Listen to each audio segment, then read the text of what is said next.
فإذا بي، واسمحوا لي أن أقولها بصدق، عشرات من السنين وأنا على مقعد الدراسة لا أسمعها من أستاذ لي أن يوم عاشوراء كانت فيه مأساة الأمة الإسلامية. لماذا كانوا يخفون عنا ذلك؟ سامحهم الله. قال خوفا من أن تتأثر فتتشيع. خوفا. هل تخبأ الحقائق خوفا من المذاهب؟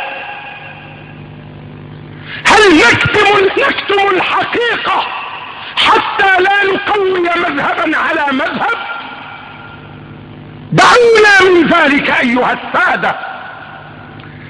فقد مضى زمان يستعمل فيه الدين متكئا لسياسة الأشخاص، وقد مضى الزمن الذي يستغله من سمي بأمير المؤمنين ظلما ليعيث في الأرض فسادا.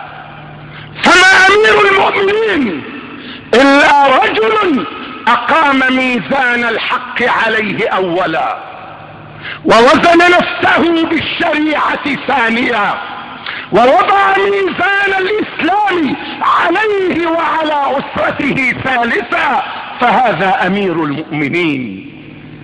أما أن يكون أميرا ببيعة تؤخذ قهرا أو بانتخاب يؤخذ تزويرا ورشوة، فهذا ليس أميرا لأحد، إنما هو أمير هواه ونفسه وشهواته. حقيقة يجب أن أعلنها،